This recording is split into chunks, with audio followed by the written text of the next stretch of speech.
episode 38, even Steven, ladies and gentlemen. We just got this frothy pint. We're pulling pints. Look at that thing. I mean, oh, come on.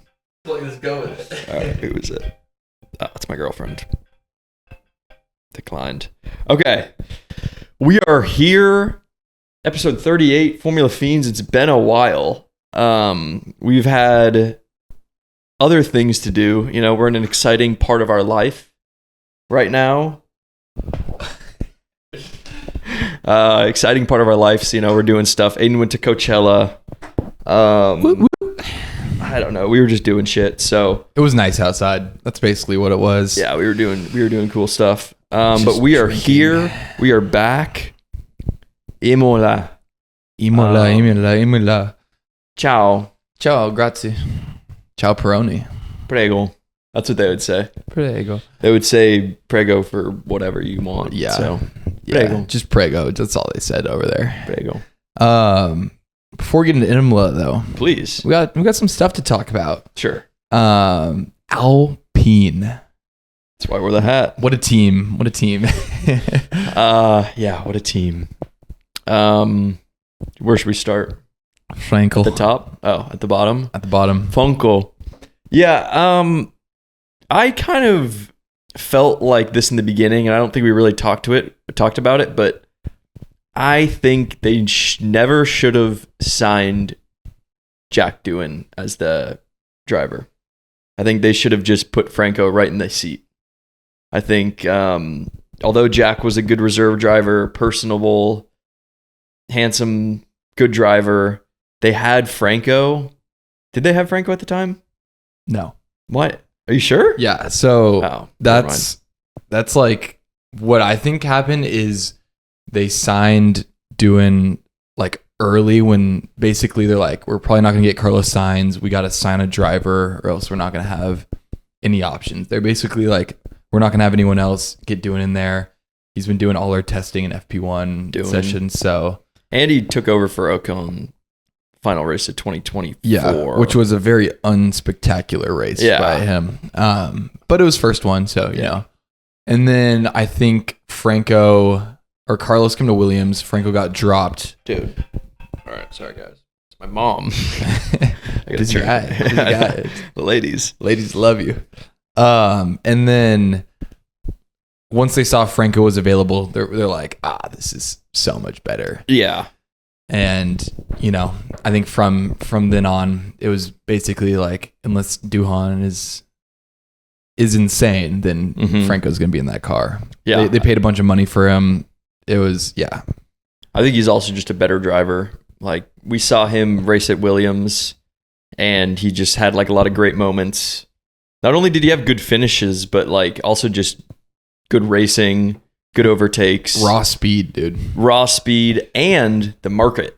It's all about the market, guys. The South American Argentinian market. I think that's a big thing because right now, like Jack Doohan, the Australian, no one really cares. With Piastri there, no. We've had Australian drivers, Mark Webber, Piastri. It's like Jack Doohan doesn't really add much to the whole thing, but then you get Franco, this South American handsome young guy. Called two guys handsome this episode. But yeah, I think that's also part of it, like a small part of it.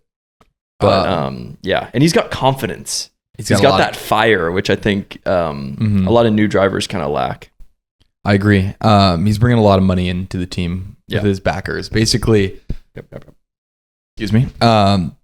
Right after he got that Williams seat, he basically went from no money to like all of Argentina backing him. So he brings in that money. Everyone there thinks it's like not like Messi level status, but like soccer level, like the whole country's rallying around him. Like it's one of those countries. Cause I feel like, I know we haven't been to like Sao Paulo yet, but with Bortoleto, you just don't see that. Like you don't see the Brazilian flags at races yet. Yeah. But with Colapinto, it's like every single race you see fully decked out Argentinians.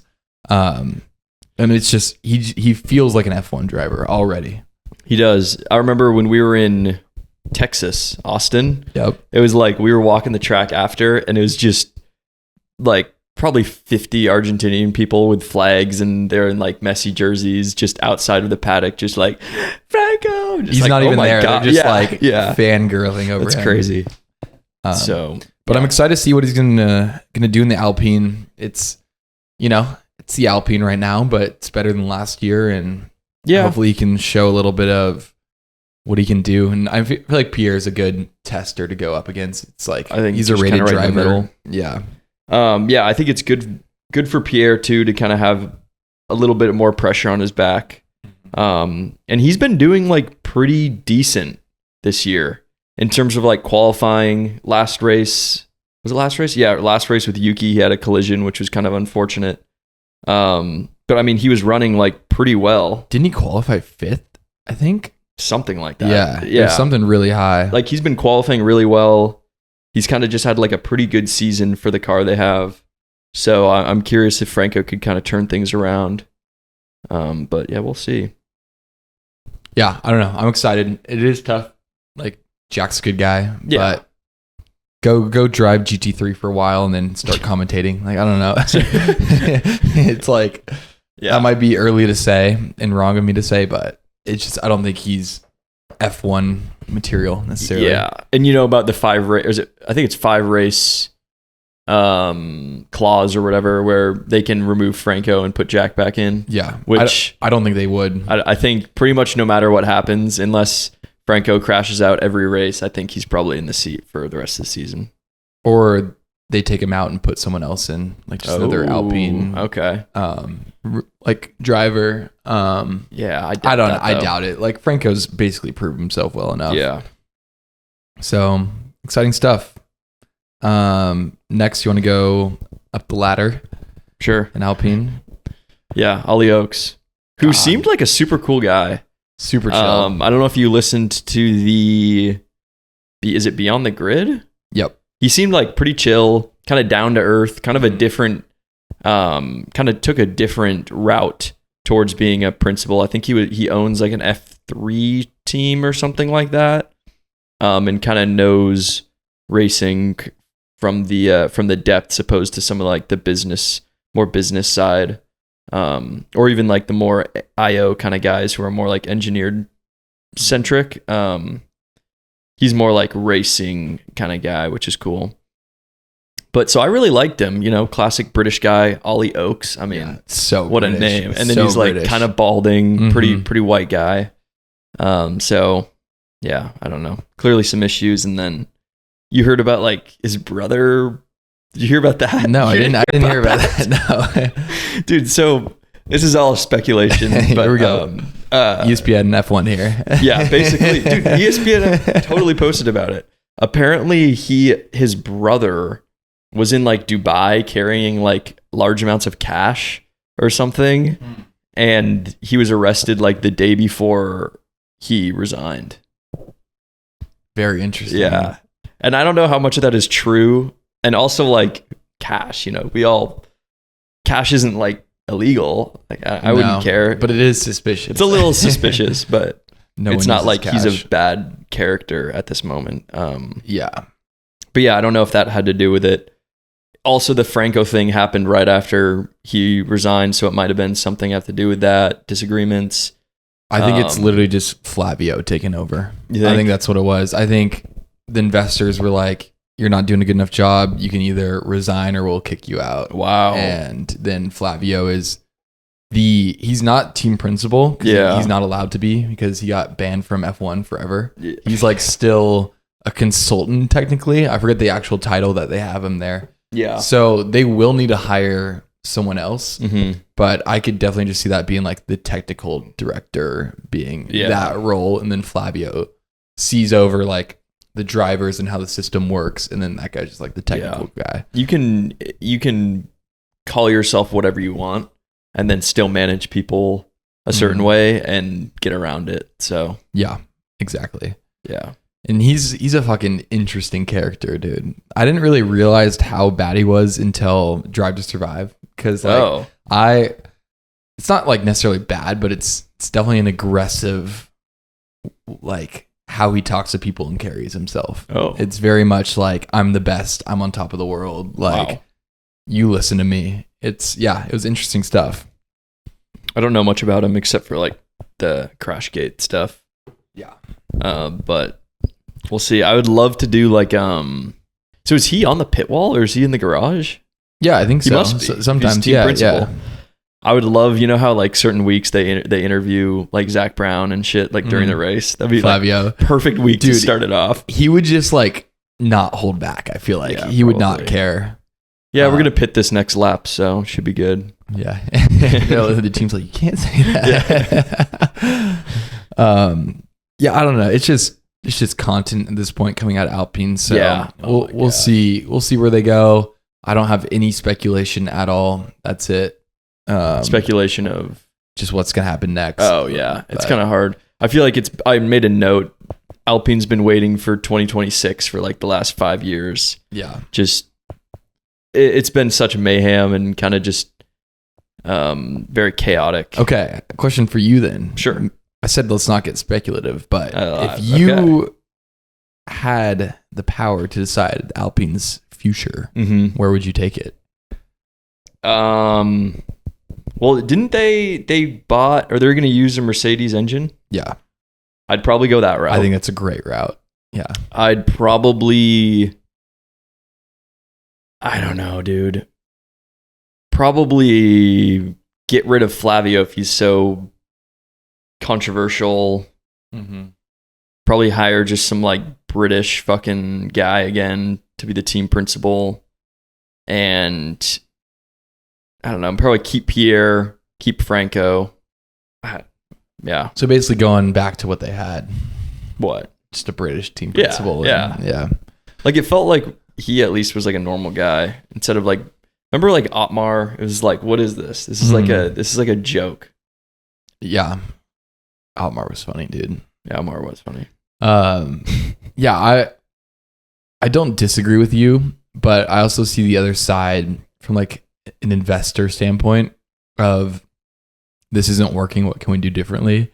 And just kind of like having Flavio run things. You're like, I don't know. He did win some fucking championships. It was in the early 2000s, but he also had a good team and a good car. Yeah, but not always. He went to 2 different teams and won championships. That's pretty impressive. So I think that holds some merit. But I think he is a little bit old school and Formula One's a lot different now. So definitely. I don't know. It's a weird one for sure. Yeah, I just hope the best for Pierre. I kind of feel bad for the guy sometimes. Yeah, just so middle of the pack. Yeah. Just getting lost in the middle. Kind of just stuck. Mm-hmm. Like at least like Carlos and Albon are like having glimpses of like pretty solid points at Williams right now. Yeah. It's like Alpine or Pierre is just kind of like nowhere. But I mean, you know how things change in the midfield. Yeah. You never know. Also, like next year could be completely different with the right car. Mm-hmm. And he's still such a good driver. Yeah. I wanted to talk a little bit about Williams. Oh. Because I heard from my sources on the inside that they are not developing this car anymore, this year's car. Oh, wow. They're focusing strictly on 2026, which is hard for me because I'm enjoying this run of top of the midfield, solid results. And,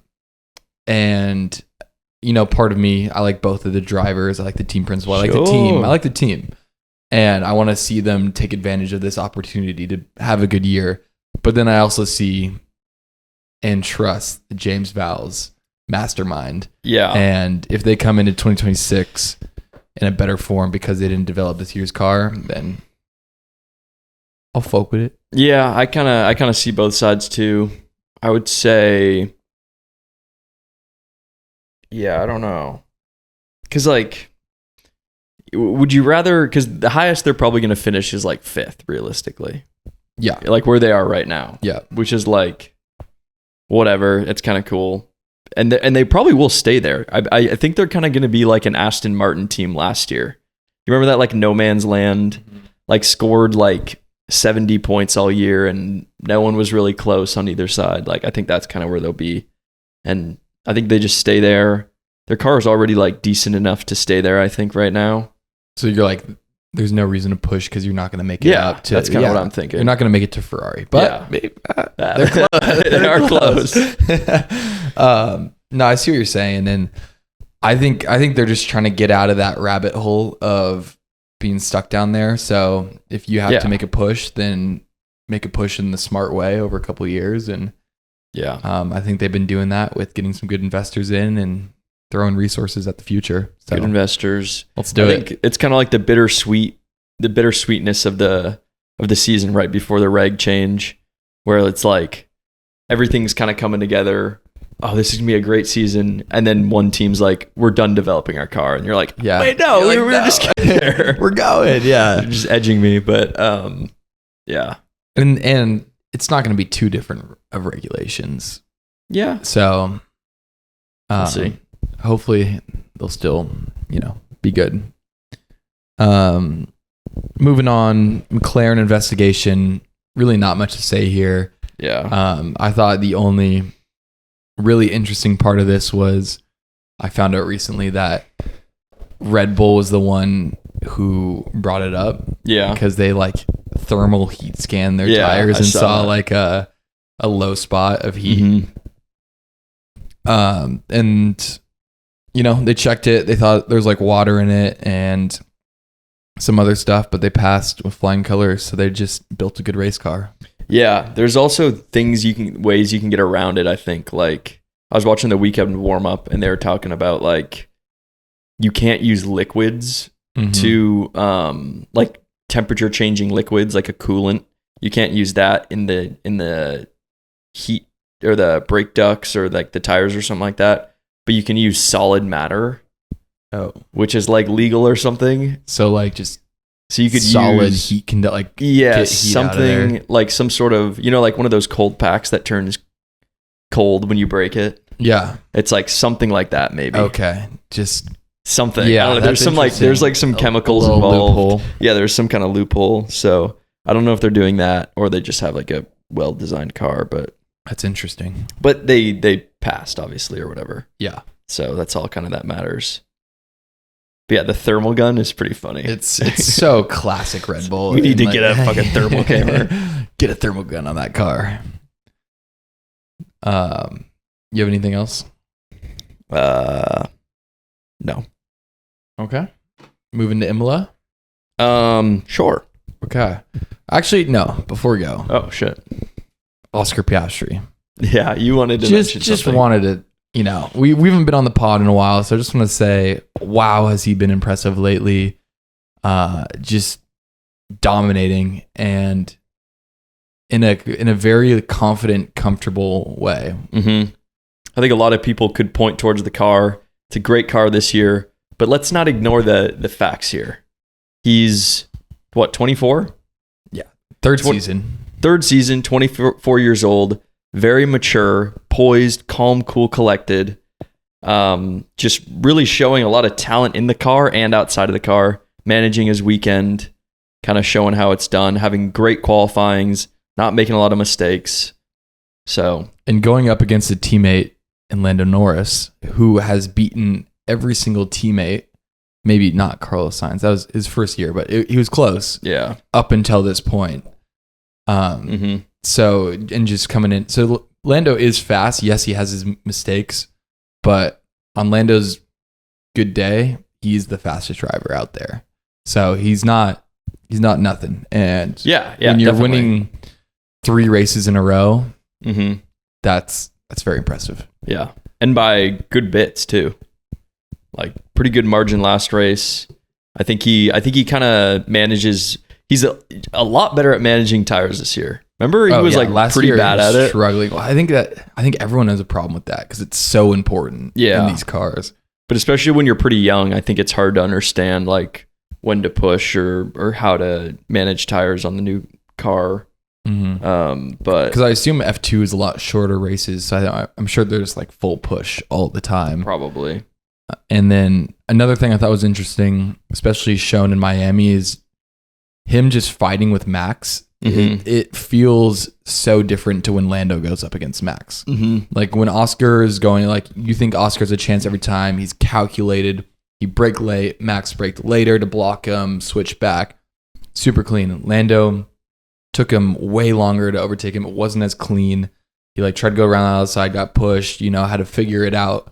Like he's been struggling with Max forever. And then in the interview, Lando's like, oh, hard to get past Max. And then Oscar just like makes a face because, he got past. So yeah, he almost seems like he's panicking. Like when he's Lando against Max, it's kind of like, oh, I've been here before, like panic mode. And then Oscar's more like, I can do this. Like I'm just racing anyone. Yeah. And that's just that mental fortitude. Yeah, that emotion. I think Oscar is really good at handling his emotions. But then do you think Max drives differently with Oscar than Lando when he's defending? Maybe. I don't know. I think also in that situation, it was Oscar passed Max first, right? Yeah. So then I think Max, he doesn't fight as much because he's like, okay, I'll let Oscar through. And then he thought maybe I'll try to defend more against Lando. Like maybe I have a chance against defending and holding this position. I don't know if that makes sense, but I mean, maybe. I don't know if I necessarily agree, but okay. Just a thought. I think it could be that he just knows Lando's racecraft better than Oscar's. Oh, yeah. So because they've been racing each other forever, and maybe he just thinks Oscar has some more balls too. Oh, we'll see. He might. Yeah. Very impressive though, and fun. Just like good kid. Yeah, good to see someone like that leading. For sure. He's got world championship material. Yeah, a lot of season left. A lot of season left. It's crazy the hype, like the early hype. We're like 1/4 of the way through. Yeah, and it could be. I mean, Lando's like not even that far behind. Yep. One DNF and one win or podium from Lando. It's like huge a completely swings. Different. Yeah. So. But, the feel's there. Far this season, are you disappointed with the season so far? Okay with it? I mean, a little 1/4 reflection. I would, a quarter reflection. Yeah. I would say... Q1. Just Q1 meeting here. Yeah. Let's dive into some things. I would say I'm an okay with the season. We've had some very lackluster races. I think the racing hasn't been super great. There have been a couple like good moments. Miami was honestly pretty entertaining. Japan was super boring. I don't know. The rookies, I mean, Kimi's been like pretty entertaining. The rest of the rookies, it's been like kind of cool seeing them race, but I don't know. It just seems like McLaren. It's also the classic Red Bull only has one like competent driver at the moment. So like it'd be one thing if it was like a constructor battle or something, but right now it's just McLaren, and so it's not super exciting. Yeah, I think coming from last year, we had all the hope in the world and expectation because that second half of the season was so good between all the, like Ferrari was winning one weekend, McLaren, Red Bull, Mercedes. Yeah. You didn't know who was going to win at any point. That's why I lost all my betting money. But besides the point, but yeah, this season, I think the fears of McLaren being dominant came true. I think it's still been good because, Max throws a wrench in there. Yeah. As he always will. George Russell's been good. Like, not like race winning material, but still fun to watch. Yeah. Kimi got pole. Like there's some fun moments. For sure. And we'll see. I just hope that McLaren doesn't get to a point that makes the other team stop developing, kind of what we were talking about earlier. Yeah. And that, Ferrari keeps pushing, Mercedes keeps pushing just to get in the mix a little bit more. Yeah. It's kind of, it feels like everyone else is like kind of falling into depression almost, where it's that point where everyone at the conference is like, everyone kind of knows who has the best car, McLaren. It's like, oh, this kind of sucks. But it's not even that bad. They're close. Yeah. They're close. Max is close. It's just McLaren just, I don't know. We're one upgrade away and one double DNF from like a pretty close championship, but yep. I'm hopeful. I agree. Okay. Imola. The land of the free, the home of the pasta. That's good. Quick weather report. Looked it up. Supposed to be sunny and 74 on Cool. Sunday. Just good race weather. Yeah, good race weather. Hot day. I guess that's kind of hot. Not super hot. That's pretty warm. Yeah. Cars will run well. Last year we had a single stop race? How do you say that? Single, so yeah. Double? One stop. Yeah. Not double. Well, no, I was thinking like, do we call them one stop races, two stop races, or like, do we call it It's a one single? race. But like, do I ever say, oh, that's a double stop race? No. Then if it's a two stop race, then it's a two stop race. Yeah, but do people say double stop race if it's a two stop race? Yeah, I'm sure they do in a certain context. Yeah. Well, what's the difference? Context. Two stop race, double stop race, triple stop race. Just how you're phrasing it. Yeah. Anyways, last year mostly a one stop race. This year, hopefully more. And I guess that kind of brings into something I wanted to talk about: the pit stops this year, which I feel like the racing has been like kind of mid. So I feel like maybe next year, and that's what they're doing this race, is like introducing the C6 tire. You know that? Yeah, I did hear about that. Which is like, I think that's kind of cool. And I think we've kind of talked about just making all the tires softer. So like every race should be like a 2 or 3 stop race. That's I'm gonna be too much. 3 stops a lot. 3 stops a lot. So, dude, but fuck it. It's more fun. What I am excited for is that change to the C6, and it means that teams might hover between a 2 and 1 stop. Mm-hmm. And I think those really fun strategy races, you have a couple teams doing the 1 stop and a couple teams doing the 2 stop, where you get like True. those tire differences. So you get the passing, and then you see like, oh, can they hang on to these tires? It just spices it up a lot. And on a track like Imola, where it's an old school track, super thin, kind of like Japan, you need that little bit of spice. Yeah, I think that's kind of why they did it. 30 on-track overtakes last year, which is pretty low. That's very low, yeah. We did have Max versus Lando at the end, but I don't even remember it. It was like he was going crazy behind him. Oh, like within a I think I do second. remember that. Yeah, and he's like almost off the track and like pushing, which was super fun to watch, but at the end of the day, he couldn't pass even though he had the advantage, which is, I think, showed Imola's faults more than it was a spectacle, but you know, it kind of dumbs it down. Seems like it's a pretty shitty track. It was also Max v. Lando, so if Oscar was in that position, who knows? Who knows? Probably win. But yeah, I'm curious how this race will go. I think it'll be kind of like Monaco, really important quali. And yeah, I'm hoping for a few guys to qualify well. It would be kind of fun to see like Max qualify well. I think Red Bull will be decent here. It is a Red Bull style track.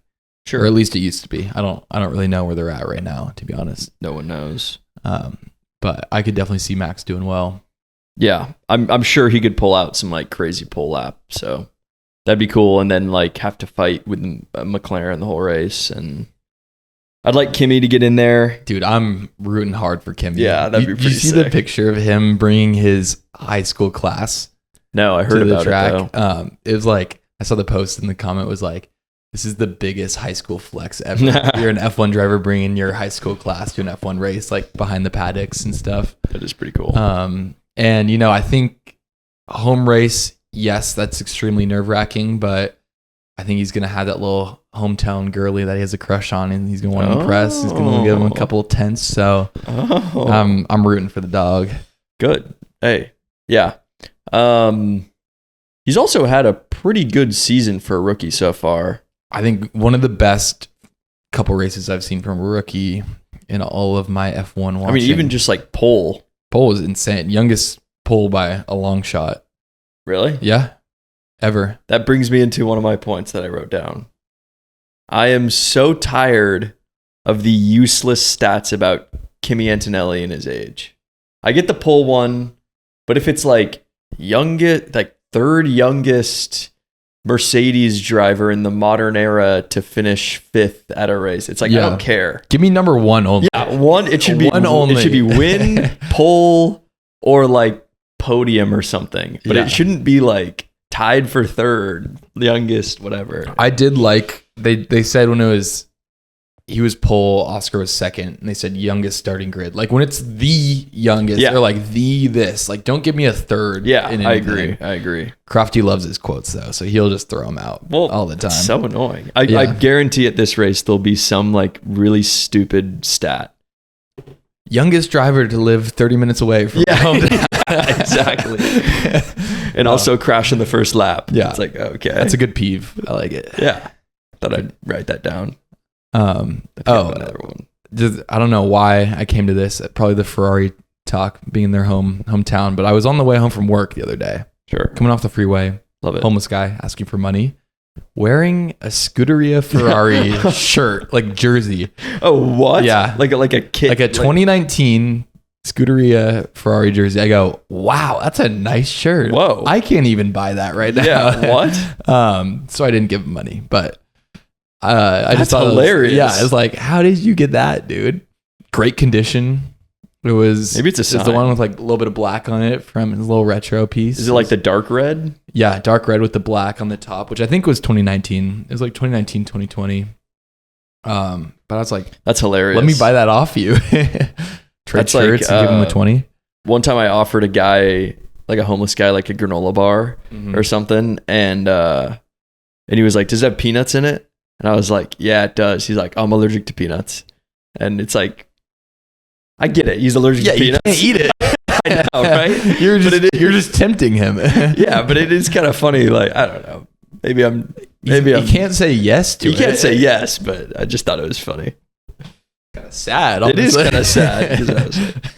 But it was kind of like, I was like, oh, okay. And I just kind of drove away. But it's a funny idea. Yeah. I don't know, like a homeless vegan guy. That'd be a good, like, fucking bit or something. I offered him some food and he said, "No, I want money." And I'm like, yeah, dude, it's like that shit. It's like, what? Oh, so you're just gonna buy alcohol or drugs? Like, fuck off.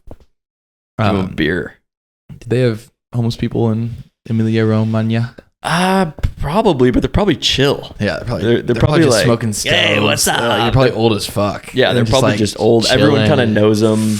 Yeah, like, oh, that's fucking Steve, Mario. He lives in the fucking barn over there. Yeah, that's Mario. Yeah. I remember like when I was in Germany with Gabe, there were like homeless people, but they weren't tweaking. Because, you know, like here they're like actually tweaking. They just had like a beer in a paper bag and they were just like drunk, like good old drunk homeless just guy. Broke alcoholics. Like it used to be. Yeah. Like can we just get back to those days? It used to be. Come on. No screamers. Yeah, like nowadays it's like everyone's bent over, like fucking. They look like zombies, but in Germany, like they're happy, you know. Yeah, kind of just probably old great guys. life. You're basically just a hippie. Yeah, you just live in like a nice park and like they were just like, it was on the train and he was just talking to like a woman and the woman wasn't like scared. Yeah, she was just talking to him like a person. It's great. And he was just a person. He was just a little drunk and a little homeless. I talk to homeless people sometimes if they're nice. Yeah. I mean, most of them are kind of scary. I had like a 15-minute conversation with one the other day. Too long. That's too long. It was, I kept trying to go away and he kept asking me questions, but he's a nice guy. So he's looking for work too, which I respect. Oh, send him my way. Yeah, I can find something. He was trying to be a traffic control guy, just flipping the sign. He was like 60. It's a classic. That's a classic job. But back to the F1. It's important stuff, man. Where were we? Imola. Yeah. Also, thing I like about this track, I said it's bad. It's tight. Sure, but that also makes it good because there's not a lot of runoff. Right. Straight to the gravel, which, you know, I think more tracks need to do. And because I fucking hate track limits when they're like, oh, was he off? Was he not? It's like, oh, you fucking hit the gravel and lost a bunch of time. Perfect. Yeah. Right. Perfect. Problem solved. You don't need to give any penalties or anything. So, or like last race when we saw certain people like cut the track, gain an advantage and be like, he pushed me off. Yeah. And then it's like, you're not going for that if you know there's gravel there. For sure. So it kind of creates that, which is cool.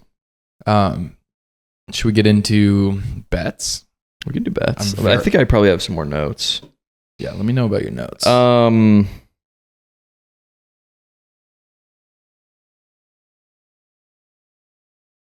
Yeah, nothing much. Okay. I'm very excited to share my bets. Oh, I'm excited, man. I'm very excited. Okay. You know they're going to be crazy bets when Aiden's excited. Bet 10 to win 98. What? Okay. Let me run you through my thinking. Okay. I won some money in the Kentucky Derby, so I'm like, fuck this $10. Sure. And I assume McLaren's going to be good. Mm-hmm. So it's like, yeah, well, if I bet anyone else, it's going to be high no matter what. And I'm not going to bet on McLaren. So I'm hoping for the strategy to go stupid, like I was talking about earlier, with some people on one stop, some people on two stop, maybe like a George Russell in Spa who stays out in the one stop and then wins. Like something like someone has some balls and gets that dub. So first bet, $1 to win 25. Jesus. I have Kimi Antonelli fastest qualifier, which I feel like is not that crazy. What? Not that crazy. That's 250? Or is that $25? I know, but what's the... Yeah, plus 2,500. Dude, yeah. that is he like saturated. He got pole last week, and he's driven this track multiple times in F2. And they have like a pretty decent car right now. Exactly. So why is it that high? I almost bet $5 on that. Okay, that'd be too much. That'd be too much. But, I saw that and I was like, okay. Deece. I'll take that. And then I have him to win the fucking Grand Prix too, because if he gets pole, he's gonna win the race. Sure. So that's kind of like a little plus 3,300. Jesus, you could go crazy. And then I have, what was this one? Oh yeah, first lap retirement, just plus 160. Bet $1 on that. Oh, interesting. Just a little like I could see something. We've had those recently. A little gravel, they get beached. Yeah. And then I saw Carlos Sainz top 6. Williams has a great car. This track not as well suited as Miami, but Williams had been proving me wrong, so I'm backing my boy Carlos. He had a tough weekend last weekend. I think they'll be good. And I put $4 for him. I've noticed I look at a lot of like sector times for qualifying. Yeah. A lot of the Mercedes power unit cars have been doing really well in like the medium high speed corners, which is Emilia, right? So there. Yeah. So I think like McLaren, Mercedes, Williams will all do pretty well this week. So that's my take. Yeah. If he qualifies in the top 6 and just is able to just sit there and defend, that's $4 to win 14 right there, which I like. Jesus. And then Franco Colapinto, he's been in the news lately, and I think everyone's not expecting a lot from him this race. New car, new team. True. And I bet him top 6, $1 to win 20. Jesus, top 6 is crazy. The Alpine could do it maybe. If he qualifies well. If he qualifies well, exactly. That's all I'm thinking. And then I have a Charles Leclerc podium. That's just like $2 to win 520, but like it could be a little sneaky strategy that gets him on top. I like these bets. They're just if one hits, I'm good. Yeah, if one hits, I'm good. So I'm just shooting in the dark and hope to hit the terrorist. Hope to hit what? The terrorist. Oh, I've never heard that saying. Off the dome. Yeah. I got Yuki Tsunoda top 10 finish minus 225. Okay, I didn't see the top 10 finishes. They were at the bottom. I couldn't find him at first too. I know, man. Top 10 finish, Yuki Tsunoda. That's kind of a gut thing. And I think he's been driving pretty well. And he's in a Red Bull too. So yeah. I think he also is getting upgrades this week that he didn't have at Miami. Oh. So, and I think he's starting to get kind of a hang of it. So they're kind of allowing him, I think they had him at like a lot of downforce just so he could control the car more. And I think they're slowly decreasing his downforce. Yeah. That's kind of weird. I respect them doing that though. So he's not just fucking spinning and everyone's like, he can't drive the fucking car. Well, that's like he's slower on the straights. Everyone's kind of been seeing that, but I think they're slowly kind of taking his training wheels off. So I think we'll see him do pretty well. I got Kimi Antonelli podium.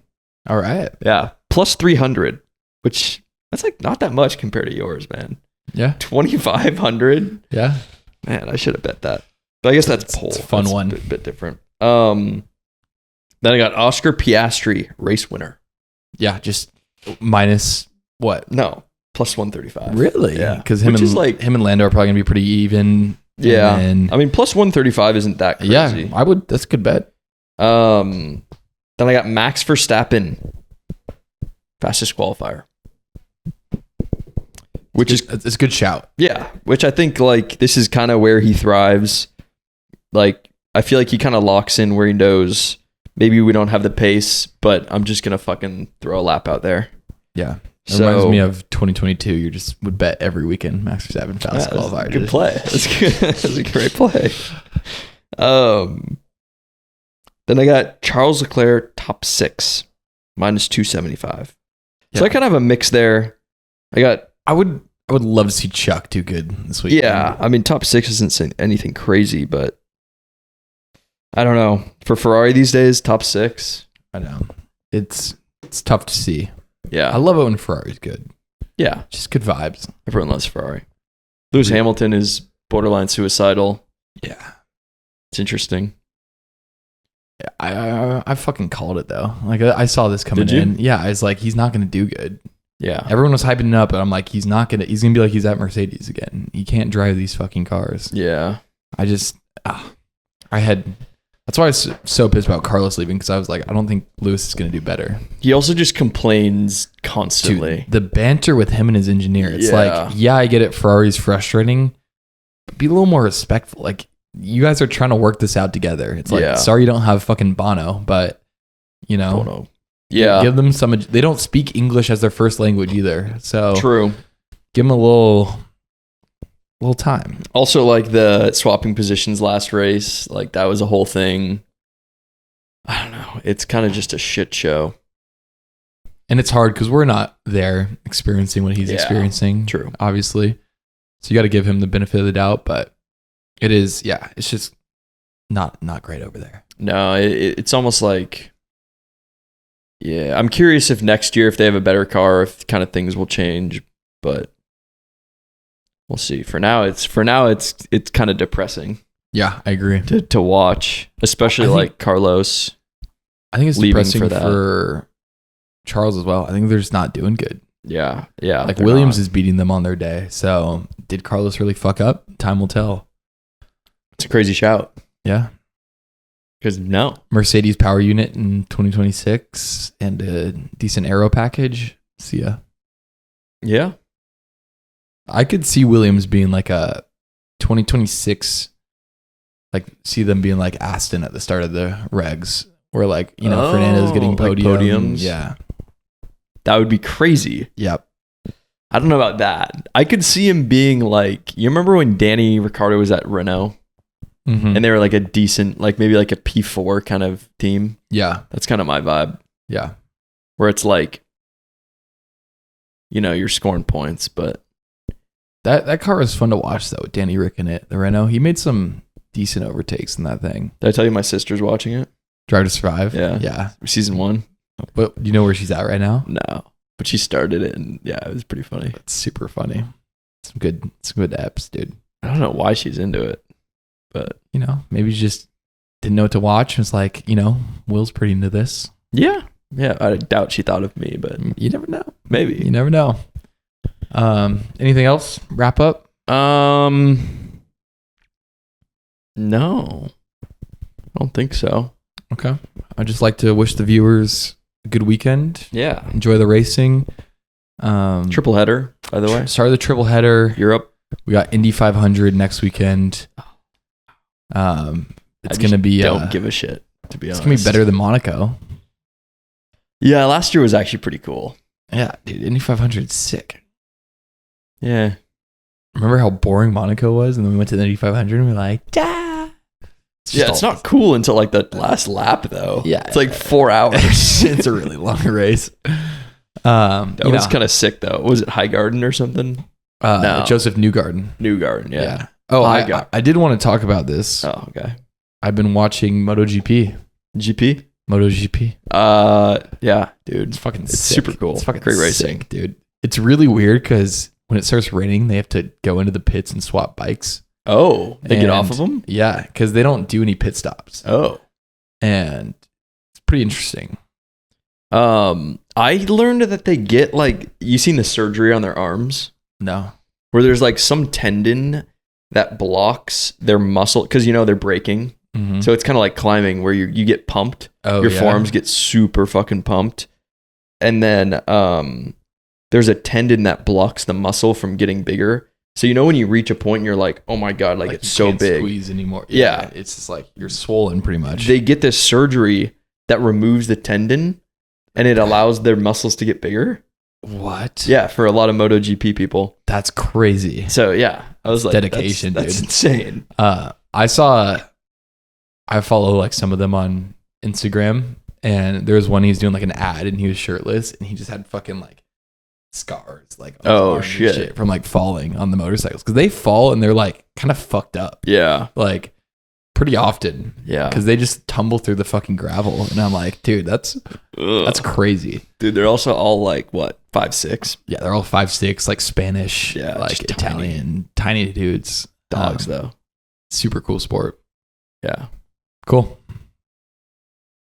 Now we're going to Patreon. See you guys. Yeah. Patreon.